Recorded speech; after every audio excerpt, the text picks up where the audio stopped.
안녕하십니까, 레피드입니다. 12월 20일 두산중공업 보도록 하겠습니다. 먼저 증시 보겠습니다. 코스피 1.8%, 코스닥 1% 하락하면서 오늘도 좋지 않게 진행을 좀 했고요. 확실히 좀 증시 분위기가 어, 일정하게 특정한 방향으로 계속 진행되지가 않습니다. 계속해서 이 경기 상황, 그 다음에 그런 이 코로나 상황에 대해서 굉장히 민감하게 이 증시가 좀 움직이는 모습이 지속이 좀 되고 있고요. 이 코로나 변이, 오미크론 변이가 굉장히 또 확산세가 심상치 않게 되면서 또 유럽 곳곳에서 봉쇄를 진행을 좀 하고 있습니다. 그래서 그런 여파로 다시 한번 오미크론에 대한 우려감과 그 다음에 이제는 금리 인상과 그 테이퍼링을 미룰 수가 없는 상황이 되어 버렸습니다. 그래서 거기에 대한 또 이제 자금 이 회수죠.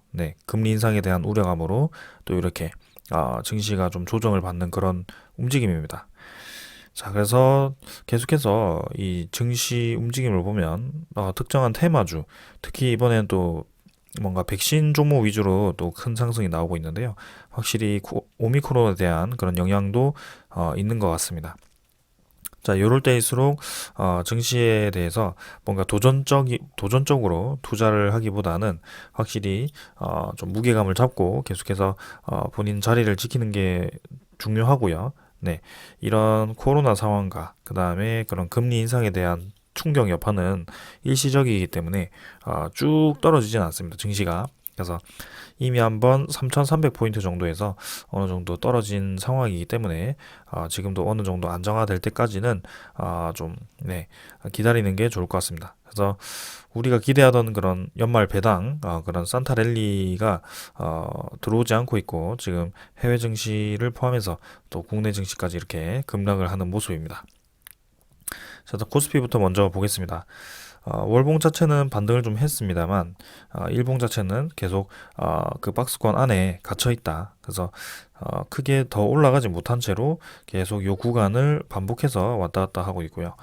이렇게 된다면 또 한 번 이 저점 라인을 테스트를 할 수도 있다. 그 저점 라인은 아마도 2900선이 될 수 있을 것 같고요. 더 내려간다면 이제 2800선까지도 가능한 그런 자리입니다. 그래서 여기 대해서는 조금은 조심해야 될 필요가 있다. 그래서 위태롭게 지금 버티고 있는 상황인데요. 코스피가 만약에 더 떨어진다면, 충분히 더 떨어질 수도 있는 구간이기 때문에 일단은 이런 상황 자체가 다시 한번 좀 안정화가 되길 바라겠습니다. 그래서 지금은 아무래도 코로나 확산세가 좀 심각해서 그런 확산세가 좀 멈추는 것이 우선이 아닐까라는 생각입니다.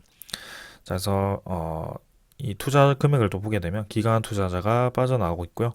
외국인 투자자도 오늘 크게 매도를 하면서 증시를 하락을 시켰습니다. 자, 그다음에 코스닥이고요. 코스닥도 마찬가지입니다. 일단 월봉이 이제 반등을 하다가 또 조금 눌리기 시작했고요. 코스닥도 마찬가지입니다. 계속해서 이 고점 라인 자체가 뚝뚝뚝뚝 떨어지면서 진행이 되고 있고요. 이런 하락 추세는 계속 이어지고 있네요. 그래서 고점이 점점 낮아지고 있다. 241선 근처에서 주가가 좀 형성이 되고 있습니다만 좀 위태롭다라고 생각이 됩니다. 그래서 마찬가지로 코스닥도 지금 특별히 뭔가 테마주 위주로 뭔가 급등을 하고 급락을 하는 그런 종목을 투자하시면 정말 좀 위험할 수도 있기 때문에 그런 종목보다는 좀 안정적인 그런 종목 위주로 길게 보시면서 투자를 하시기를 바라겠습니다. 자, 그래서 지금 요 정도 920포인트까지도 조금 하락을 할 수도 있기 때문에 일단은 조심스럽게 지켜보도록 하겠습니다. 자, 계속 좋은 방향으로 가려다가 또 좋지 않게 됐다가 이렇게 왔다 갔다 하는데요. 결국에는 우리가 주목하고 있는 이 환율 자체는 또 올라가 버렸습니다. 그래서 고점 라인 자체가 계속 두드리고 있고요.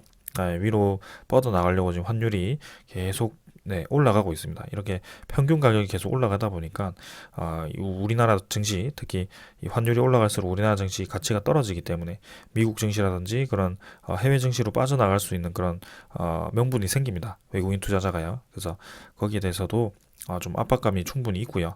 이 환율이 이제 1200원에 거의 도달했습니다. 그래서 1200원대에 위로 뚫어버린다면 좀 급하게 올라갈 가능성이 있고 1200원 중반대까지도 한번 쭉 뻗어나갈 수도 있다. 이렇게 좀 말씀을 드리겠습니다. 자, 그래서 우리나라도 이제 금리 인상이 예정되어 있기 때문에 뭐 마냥 이제 이 환율이 계속해서 올라가진 않겠지만 그래도 올라가는 방향으로 갔을 때는 우리나라 증시가 좀 약세를 띌 가능성이 있기 때문에 거기에 대해서 주목을 할 필요가 있다라고 말씀을 드리겠습니다. 자, 그다음에 유럽 증시, 미국 증시 모두 오늘 좀 급락을 좀 진행을 하고 있고요. 선물 자체는 굉장히 좋지 않습니다.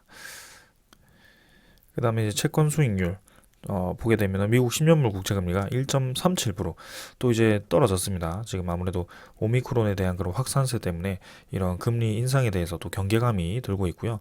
아무래도 경기 침체가 된다면 금리 인상을 할 필요는 없습니다. 그래서 금리 인상 시기가 또 미뤄질 수도 있는 그런 또 중대한 시기입니다. 그래서 이게 잘못되면 물가는 계속 올라가는데 경기가 침체되는 그런 최악의 상황이 올 수도 있기 때문에 그게 이제 스태그플레이션이죠. 그래서 굉장히 좋지 않은 상황이 올 수도 있습니다. 그래서 오미크론 이후에 또다시 새로운 변이가 나오지 않도록 빨리 뭔가 해결이 좀 되었으면 좋겠습니다. 자, 오늘은 이 정도로 보고요. 종목 보도록 하겠습니다. 두산중공업 보겠습니다. 100원 상승해서 21,800원 마무리를 했고요. 0.5% 정도 상승했습니다. 오늘 이제 증시 분위기가 굉장히 좋지 않았는데 오늘 두산중공업은 또 잘 버텨주었고요. 장중에 한번 22,000원 이상을 또 치고 나갔는데 그래도 적당히 마무리한 것 같습니다. 그래서 뭐 거래량 자체도 계속해서 죽어서 진행이 되고 있고요. 오늘은 조금 증가해서 뭐 300만 주 정도로 거래가 되었습니다. 하지만 일 평균 거래가 계속 200만 주, 300만 주 사이에서 왔다 갔다 거리고 있고요. 이전에 뭐 1000만 주 이상 거래되던 날은 지금 12월 1일 이후로는 없는 것 같습니다. 그래서 지금 이제 유상증자 가격 결정이 이번 주하고 다음 주 월요일, 화요일 정도면 이제 1차 유상증자 가격 발행이 될 텐데요. 그 가격에 따라서 이제 유상증자 가격이 어느 정도 결정이 될 것 같습니다. 그래서 이제 5거래일, 6거래일 정도 기다려 보시면 될 것 같고요. 제가 이번 주 중간에 한번 이 거래량과 대충 이제 종가를 계산을 해서 대충 어느 정도로 진행될 것인지 말씀을 좀 드리도록 하겠습니다. 자, 그래서 계속해서 뭐 보게 되면요. 차트부터 보겠습니다. 일단 뭐 차트는 크게 움직임이 없었습니다.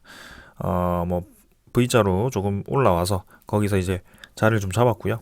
21선 태우는 선에서 지금 뭐 이 정도 2만원, 2만1 후반선에서 가격대가 유지가 되고 있습니다. 사실 이제 이 정도 조금 더 내렸다가 반등을 하는 식으로 권리락쯤에서 반등을 하는 식으로 좀 생각을 했는데 일단은 생각보다 강하게 두산중공업이 잘 버티고 있다라고 생각이 들고요. 이 정도로 계속 가격대가 유지가 된다면 충분히 21,000원 이상에서 평균 가격이 충분히 21,000원 이상에서 좀 가격이 기준 가격이 설정이 되지 않을까. 그래서 우리가 예상했던 대로 한 1조 3,500억 정도, 그 정도로 유상증자 모집가액이 형성되지 않을까 싶습니다. 자, 그러면 이제 그 정도로 이제 예상이 되고 있고, 그 이후에 주가가 좀 궁금하신 분들이 있을 것 같습니다. 근데 뭐, 이때까지 그 흐름 자체는 제가 여러 번 말씀을 드렸지만, 유상증자 가격대 형성 때는 보통은 이제 천천히 이제 떨어지다가 1차 유상증자 가격 평균 가격이 형성이 되고 권리락 이후에 조금 이제 상승하는 그런 그림, 그리고 신주 상장쯤 해서 거래량이 이제 죽어버리면서 이렇게 쭉 떨어지는 그런 그림이 좀 그려지곤 했습니다. 하평 신주 상장 때도 마찬가지였고요.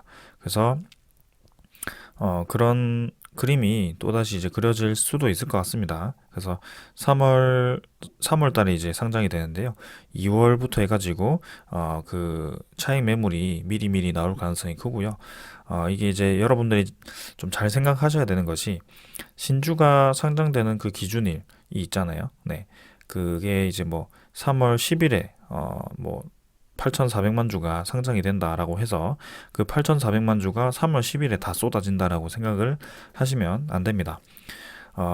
이 투자자가 이 8,400만 주를 유상증자를 참여를 해서 받았다라는 것 자체는 이미 이 8,400만 주가 15% 정도입니다. 16% 정도죠.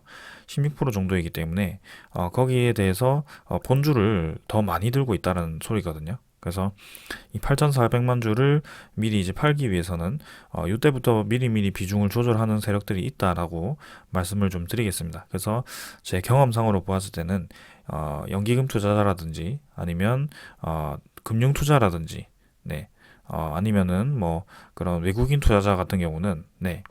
이런 큰 투자자 같은 경우는 미리미리 이렇게 매도를 하는 경향이 있습니다. 그래서 특히 이제 금융 투자 같은 경우는 제가 뭐 다시 설명을 드리겠지만 유상증자를 한다라고 발표를 한 뒤로 계속해서 이 두산중공업 이 자체를 좀 매도를 하고 있는 상황이거든요. 그래서 아무래도 이 유상증자 참여를 좀 적게 하기 위해서 좀 많이 매도를 하는 식으로 움직이는 것 같습니다. 반면에 이제 보험이라든지 뭐 투신이라든지 연기금 투자자 같은 경우는 계속 매수를 하고 있는 상황이고요. 그래서 그런 식으로 좀 미리미리 움직이는 경향이 있습니다. 그래서 그날 상장이 된다라고 해서 그날 다 쏟아진다라는 생각은 좀 틀린 생각이다라고 말씀을 좀 드리겠습니다. 그래서 이 상장 얘기를 하는 김에 또 말씀드릴 게 있는데요. 공시를 보게 되었을 경우에는 이번 유상증자 말고 작년에 진행했던 유상증자가 있었죠. 그게 이제 2020년도인데요. 네, 여기 추가 상장 공시가 있습니다. 2020년 12월 21일에 추가 상장 이 공시가 나왔고요. 상장일은 네, 2020년 12월 24일입니다. 그래서 이때 이제 1억 2,100만 주 정도가 상장이 좀 되었습니다. 상당히 많은 양이었죠. 근데 이때 이제 상장된 주식 중에 이제 의무 보호 예수 기간이 있는 지분이 있는데요. 그거는 이제 두산의 네, 대주주 지분 참여, 두산의 대주주 참여 지분과 그다음에 그 우리 사주 지분입니다. 네. 그래서 우리 사주 물량이 뭐 쏟아진다라고 말씀을 하시는 분들이 있거든요. 그래서 2021년 12월 24일부터 해서 그 이제 우리 사주에 대한 의무 보호 예수 기간이 풀리기 때문에 이제 며칠 안 남았죠. 그래서 그때부터 이 그때 상장 주식이 20% 정도가 또 이번처럼 똑같이 네, 걸렸거든요. 그래서 그 뭐 1,700만 주 정도였나요? 그게 이제 풀릴 수도 있다라고 풀린다라고 이제 얘기를 하는 거죠. 근데 어 굳이 그 보호 예수 기간이 지금 풀린다라고 해서 네. 그 1,700만 주 전체가 막 엄청나게 쏟아지거나 뭐 그럴 것 같지는 않습니다. 일단은 뭐 유상증자를 참여하기 싫은 분들이 있겠죠. 그런 분들이 이제 12월 28일이 신주 배정 기준일이기 때문에 29일이죠. 네. 29일이 신주 배정 기준일이기 때문에 그 전에 이제 매도를 좀 해야 되는 상황이긴 하죠. 그래서 매도를 할 수도 있겠죠. 근데 뭐 만약에 유상증자를 추가로 또 참여를 한다라면 또 우리 사주 우선 비중 물량이 있기 때문에 그런 것을 좀 생각을 한다라면 그대로 뭐 참여를 또 하지 않을까라는 생각입니다. 그래서 뭐 크게 걱정되는 물량은 아니다라고 저는 생각이 좀 듭니다. 자, 그래서 뭐 제가 항상 말씀드리는 말들이 좀 있는데요. 외국인 투자자라든지 기관 투자자가 좀 응집력 있게 움직이지 사실 개인 투자자가 응집력 있게 움직이지는 않습니다. 네, 그래서 주가를 주로 움직이고 하는 세력들은 기관과 외국인 투자자가 대부분이고요. 개인 투자자들은 보통 이제 가격대를 이제 받쳐 놓는다라고 하죠. 뭐 호가창이 이렇게 있다면 뭐 요런 데다 이제 좀 주가가 하락한다 싶으면 이 밑으로 이제 떨어지면 매도를 해야지라고 해서 뭐 그렇게 매도를 걸어 놓거나 아니면은 뭐 매수를 걸어 놓거나 뭐 그런 식으로 좀 진행을 좀 하게 됩니다. 그래서 어 이게 응집력 있게 어떤 집단이 한꺼번에 뭐 이 가격대에 팝시다라고 이제 합심해서 파는 게 아니기 때문에 두산중공업 자체가 뭔가 급락을 하거나 뭐 그런 식의 움직임이 나오진 않을 거다라고 말씀을 드리겠습니다. 자, 그래서 유상증자를 하지 않을 그런 물량이 조금 나올 수도 있겠지만 거기에 대해서는 충분히 이런 지금 매수하는 세력들이 받아줄 만한 그런 양일 것 같고요. 우리 사주 특히 이제 또 두산중공업의 이 사원분들이겠죠. 그런 분들이 또 이제 매수를 하게 될 텐데 이번 유상증자 때도요. 네, 만약에 기업의 가치를 정말 좋게 본다면 네, 크게 많이 물량을 쏟아내지 않고 또 추가로 유상증자를 진행하지 않을까 뭐 그런 생각을 합니다. 그래서 우리가 뭐 그런 추측은 사실은 뭐 할 필요는 없을 것 같고요. 네, 지금 그런 물량에 대해서 걱정할 것이 아니고 일단 우리는 보던 그런 추세 자체를 계속 이어가서 보면 될 거다라고 말씀을 드리겠습니다. 그래서 지금은 필요한 것은 시간이고 빨리 이제 내년이 와서 그런 원전에 대한 소식과 혹은 이제 신주 상장에 대한 그런 일정이 지나가야 될 것 같다라고 말씀을 드리겠습니다. 자, 이 정도로 보고 네, 주봉, 월봉 뭐 크게 문제없이 진행되었고요. 투자자는 아까 얘기하던 거 이어서 얘기를 하면 외국인이 13만 주 매수를 했고요. 4일 연속 매수가 들어왔습니다. 그리고 금융투자 7만 주, 투신이 이제 6천 주 정도 매도했는데요. 투신 같은 경우는 뭐 이때부터 해가지고 뭐 크게 움직임이 없습니다. 그래서 이제는 매수 공격적인 매수는 조금 끝내고 지켜보는 듯이 보이고요. 보험 투자 같은 경우도 뭐 크게 많이 매수를 하지 않지만 그래도 꾸준히 매수하는 방향으로 진행을 하고 있다. 연기금 투자자도 네, 결국에는 이때 매도했던 거를 다 매수를 해주면서 계속해서 매수하는 방향으로 가지고 있다라고 보시면 되겠습니다. 그래서 뭐 아주 문제 없이 잘 진행이 되고 있고요.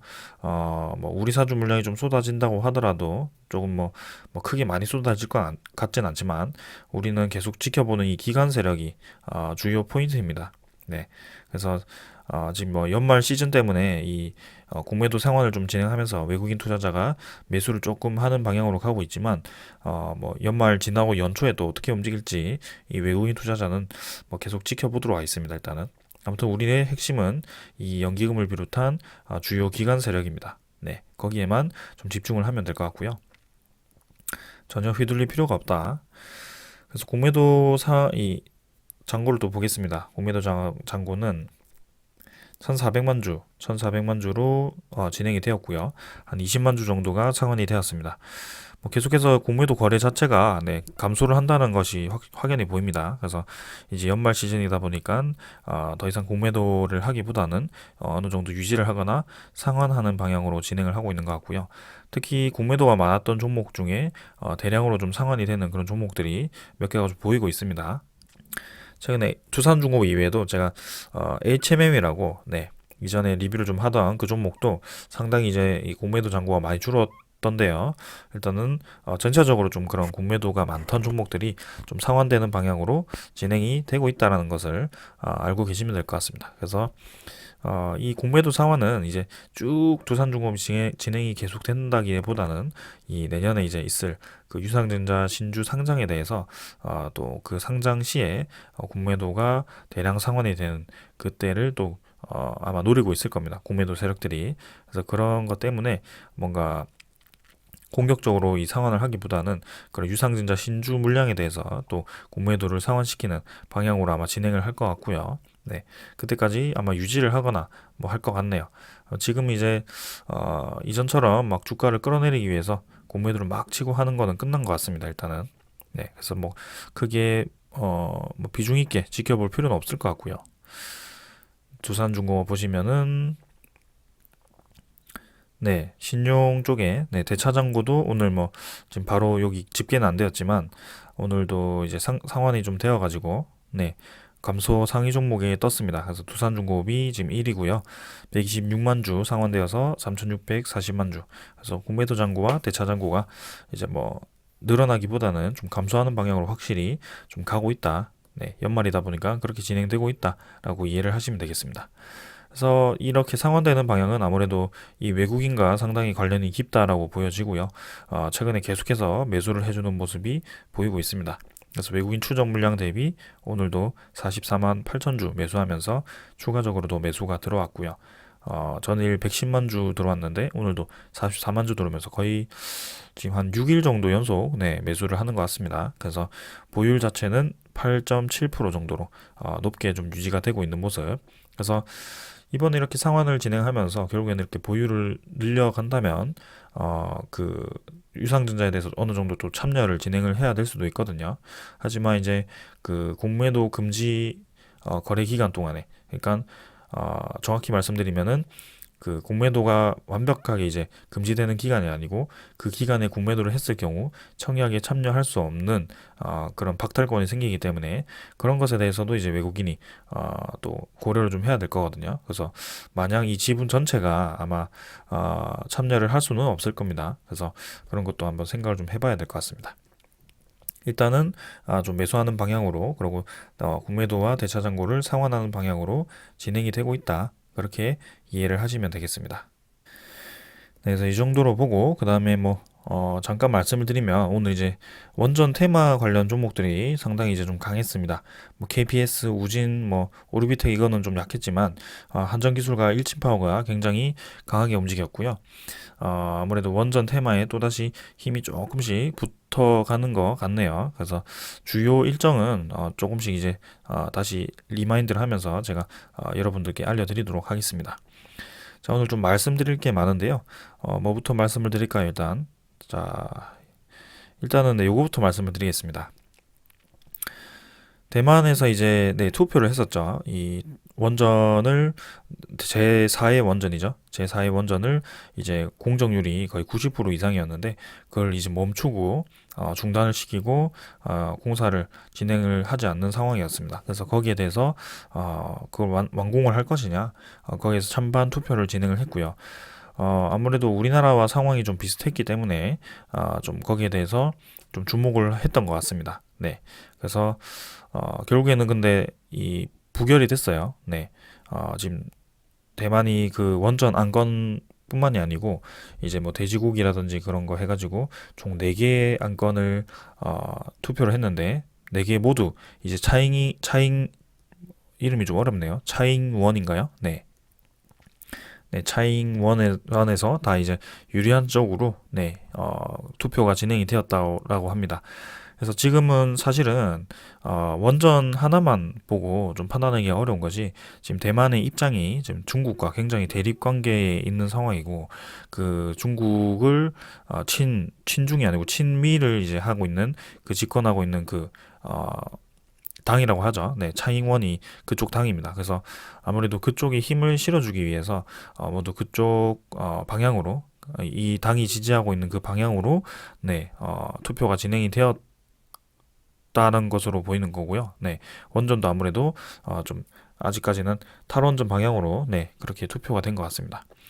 자, 여기서 잠깐 짚고 넘어가야 될 것은 대만과 우리나라의 상황은 조금 다르다라고 계속 말씀을 드리겠습니다. 그래서 지도를 제가 잘 못 그리지만 뭐 어느 정도 그리면은 정확하게 잘 모르겠네요. 뭐 이렇게 일본이 이렇게 있나요? 네, 이렇게 있다라고 치면 네, 그 다음에 대만이 여기 있죠? 여기 있나요?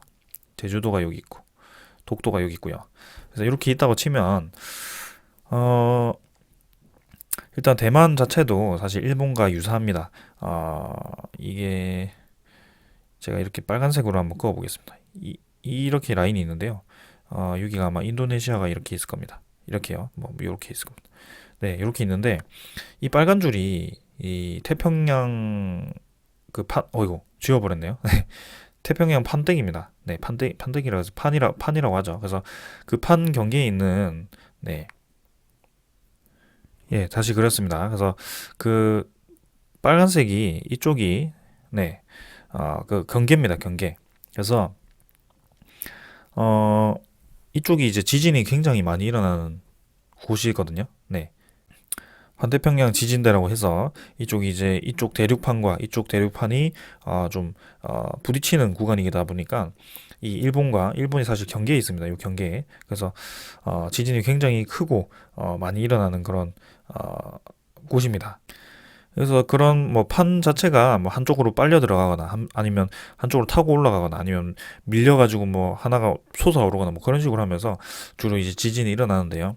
대만도 그 네, 경계에 위치하기 때문에 상당히 이제 지진이 많이 일어나는 곳 중에 하나입니다. 그래서 우리나라는 상황이 많이 다르다는 거. 그리고 저번에도 말씀드렸지만 일본 이 후쿠시마도 이 지진은 잘 견뎠습니다. 완전히 지진은 잘 견뎠지만 이쪽 이제 해일이 해일이 다시 다가오면서 그쪽 원자로 쪽에 영향을 준 거죠. 수소 폭발이 일어나면서 냉각 장치에 영향을 준 겁니다. 그 바닷물이.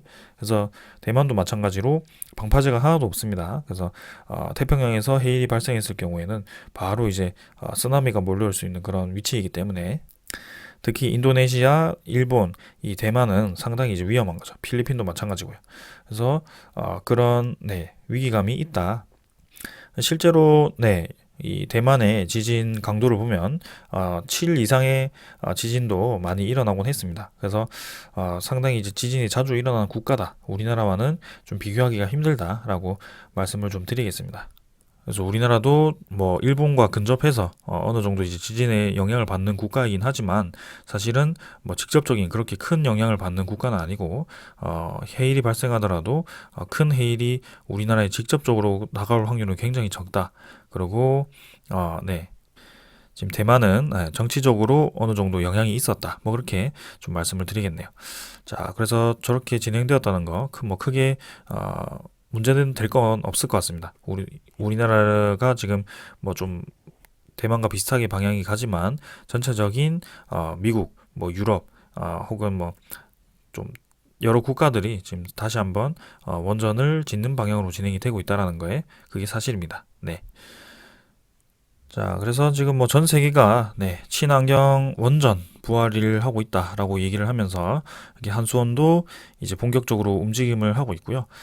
뭐 이건 저번에 말씀드렸지만 간단하게 짚고 넘어간다면 미국이 이제 원전 운영사 단체에 첫 가입을 했고 현지 시장 진출 교두보 확보를 또 성과를 냈다라고 하죠. 그리고 이제 EU가 녹색 분류에 이제 원전을 포함할지 그게 이제 촉각이 되고 있습니다. 그래서 그 원자력 발전 녹색 분류 체계 그린 텍소노미라고 하죠. 포함 여부가 이르면 오는 22일 결정이 되는 가운데 국내 유일의 원전 공기업인 한국 수력 원자력이 이제 대대적인 해외 진출 드라이브에 관심이 집중되고 있다. 그러니까 이제 22일에 이르면 22일이라고 하죠. 그러니까 사실 22일에 모든 결정이 나지 않을 수도 있습니다. 그래서 거기에 대해서는 일단은 뭐 우리가 기대하는 방향으로 갔으면 하지만 확실히 이제 독일과 그 다음에 프랑스를 두고 주로 이제 대립을 좀 하고 있습니다. 이쪽은 이제 탈원전이라기보다는 원전을 이제 친환경 에너지로 보기 어렵다.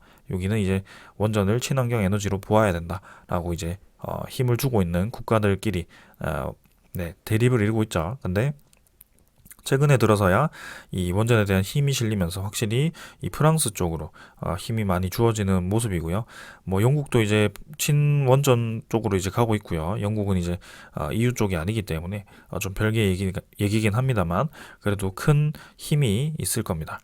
그래서 뭐 지금 대형 원전뿐만이 아니고 사실 소형 모듈 원전 이쪽 시장에 더 기대가 크기 때문에 제가 어제는 SMR에 대해서 시장이 600조까지 증가를 할 수 있고 이 탈원전이 아니고 원전 해체 시장이 이제 또 뜰 수 있다라고 말씀을 드렸죠. 그건 사실은 SMR 시장보다 좀 더 이제 훗날의 얘기가 될 수도 있지만 그 원전 해체 시장도 500조 이상으로 그렇게 커질 수 있다. 그래서 앞으로 이 원전에 대한 시장 자체가 굉장히 커질 것이다. 1000조 이상으로 잡힐 것이다라고 말씀을 좀 드리고 있는 겁니다. 그래서 점점 이제 에너지에 대해서 중요도가 커지고 있기 때문에 관심을 계속 받을 수밖에 없는 상황입니다. 자, 그래서 뭐 우리나라 같은 경우는 사실 뭐 한미 양국이 다양한 협력 방안을 모색하고 있고 뭐 수출길 확대의 긍정적 요인으로 꼽힌다.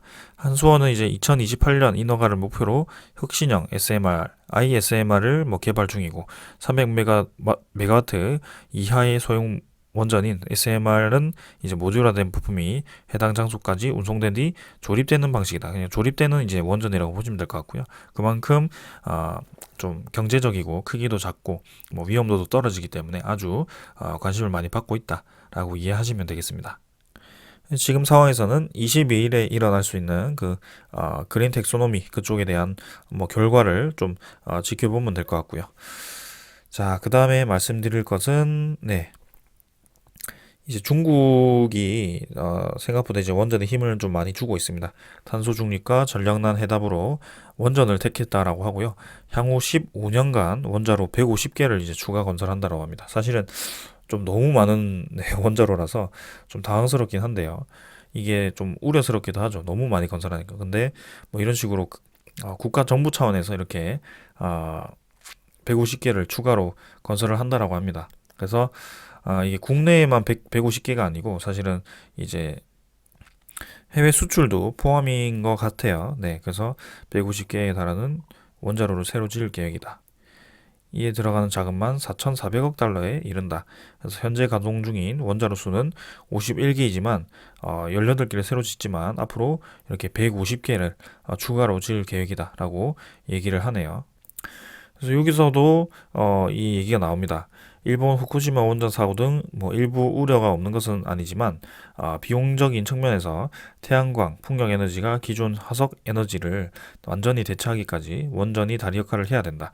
그래서 국제 에너지 기구는 원전 투자가 없다면 친환경 에너지 전환 비용이 15%더 들어갈 것이라고 예상을 했다라고 합니다.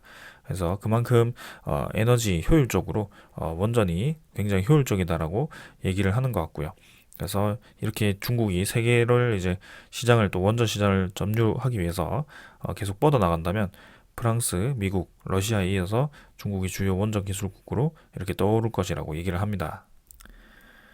사실은 뭐 지금 우리가 경쟁하고 있는 뭐 체코, 뭐 폴란드 원전 자체는 중국이 이제 배제가 되긴 했어요. 뭐 그런 안보를 네, 안보가 이제 위험해질 수 있다라는 그런 것 때문에 이 중국과 러시아가 좀 빠지긴 했는데요. 확실히 중국 이 원전을 또 이 투자를 받는 그런 국가들이 있습니다. 그래서 중국도 이렇게 세계적으로 원전 시장을 넓혀가고 있다. 거기에 대해서 우리나라도 지금 이제 뒤처지면 안 되고 빨리 이제 공격적으로 투자를 해서 원전 시장을 선점을 좀 해야 되겠다라고 좀 말씀드리고 싶습니다. 자, 그 다음에 말씀드릴 것은 지금 이제 독일 쪽에 좀 반대하는 세력이라고 했죠. 네, 친환경 에너지로 이제 반대하는 세력 중에 하나인 독일이 최근에 이제 바람이 불지 않아서 전기료가 많이 치솟고 있다라고 합니다. 지금 프랑스도 많이 치솟았고요. 보시면은 겨울 한파를 앞두고 유럽의 전력 대란이 심화가 되고 있다라고 하고요. 바람이 안 불어서 풍력 발전이 없다. 동유럽 전운의 천연가스도 이제 급등을 했고요. 동유럽 전운은 이제 우크라이나 쪽이고요.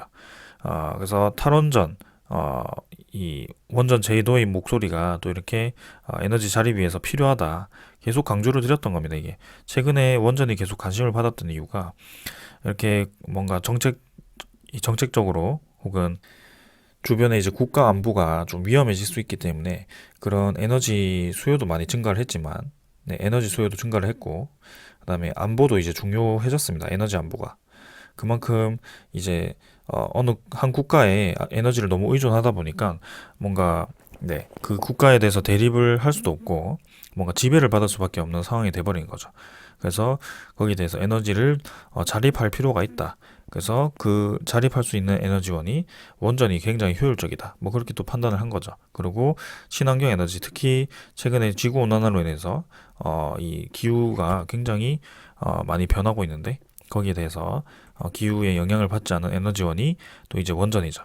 그래서 이제 유럽 국가 전 세계적으로 이렇게 다시 한번 원전으로 되돌아가고 있습니다. 그래서 프랑스 전기 가격이 12년 만에 최고치를 기록하는 등 유럽의 에너지 위기가 심화되고 있고 유럽 천연가스 공급의 40% 이상을 차지하는 러시아의 우크라이나 침공 우려가 커지면서 에너지 가격이 폭등을 했다. 이게 메가와트 메가와트 시간당 유로를 보시면은 지금 2019년 2020년 해가지고 100달러 미만이었는데 지금 382달러입니다. 거의 전기료가 400%가 올랐어요. 뭐 달에 전기료가 10만 원이었다면 40만 원씩 내는 거죠. 이게 엄청나게 비싸게 되는 겁니다. 그래서 추가적으로 또 내용을 보게 되면 풍력 발전의 원동력인 바람마저 약하게 불어서 에너지 가격이 올랐다. 최근에 독일의 풍력 발전 생산량은 하루에 5,000메가와트를 밑돌고 있다. 지난달 30일에 최대치인 47,000메가와트와 비교하면 10% 수준에 불과하다. 이게 안정적인 에너지 아닙니까, 여러분들? 여러분들이 보기에도 이게 정상적인 흐름인 것 같아요. 네. 어떤 달에는 47,000, 어떤 달에는 5,000메가와트. 이거를 어떻게 예상을 합니까? 그러니까 신재생 에너지의 비중이 너무 커지면 이런 식의 부작용이 나올 수밖에 없다. 그래서 거기에 대한 대안이 필요하고 이렇게 원전 제도입을 검토를 해야 된다라는 얘기가 끝없이 나오고 있는 겁니다. 그래서 이번에 뭐 EU 그린 텍소노미 결과가 뭐 어떻게 나올지는 모르겠습니다만 결국에는 뭐 거기에서 결론이 빠르게 나오지 않더라도 이렇게 계속해서 그 우리가 경험하고 있는 그런 에너지 수요와 그다음에 에너지에 대한 위기가 와닿을 것입니다. 계속 독일도 마찬가지로 지금 친환경 에너지에 대한 한계를 경험을 할 것입니다. 결국에는. 네. 그래서 좋은 방향으로 진행될 거라고 보고 있고요. 우리나라도 사실 뭐 지금 전기료를 당연히 올렸어야 됩니다. 원래는 올려야 되는데 대선을 앞두고 표몰이 하기 위해서 또 올리지 않은 것 같아요. 보시면은. 그래서 한국전력 적자가 지금 벌써 얼마죠? 올해 4조 원 내외의 영업 손실이 예상되고 증권가에서는 내년 손실 규모를 4조 9천억 원으로 보고 있답니다. 이 한국전력이요. 그래서 전기료를 올릴 수밖에 없는 상황인데 억지로 이제 막고 있습니다. 그래서 참 이런 거 보면 참 소잃고 양강구치기 식으로 지금 진행을 하고 있다라는 점. 유럽에서는 솔직하게 거기에 대해서 지금 뭐 전기료가 폭등이 되고 거기에 대해서 이제 지금 에너지의 한계를 인정을 하고 원전에 대한 그런 효율성도 인정을 하는 상황인데 요거는 뭐 아무것도 인정을 하지 않고 계속해서 그냥 밀어붙이는 그런 격이니까 참 그렇습니다. 그래서 일단은 전 세계적으로는 그렇게 진행이 되고 있다라는 점. 그리고 마지막입니다. 마지막 소식. 두산중공업이 순수 국산 가스터빈 성능 시험을 완료를 했다라고 합니다. 드디어. 그래서 이제 순수 기술로 개발한 대형 가스터빈 성능 시험을 완료를 하고 출하를 앞뒀다. 그래서 일부 해외 업체가 장악해온 대형 가스터빈 시장이 진출이 임박한 것으로 국내 학계와 연구기관, 공동기관 등이 합심해서 이뤄낸 성과다. 그래서 뭐 270메가와트급 H 시리즈 대형 가스터빈을 조립동으로 옮겨 분해한 모습을 공개를 했고요. 뭐 이렇게 보인다라고 합니다. 그래서 이거는 이제 LNG용 발전 가스터빈이고요. 아직 수소 가스터빈은 개발 중이라고 합니다. 그래서 최근에 뭐 산학연과 여러 가지 이제 10개 정도의 대학교와 또 협력을 하면서 이제 수소 가스터빈 개발도 진행을 할 텐데요. 이미 이제 천연가스, LNG용 발전 가스터빈은 이제 개발 실증만을 앞두고 있습니다.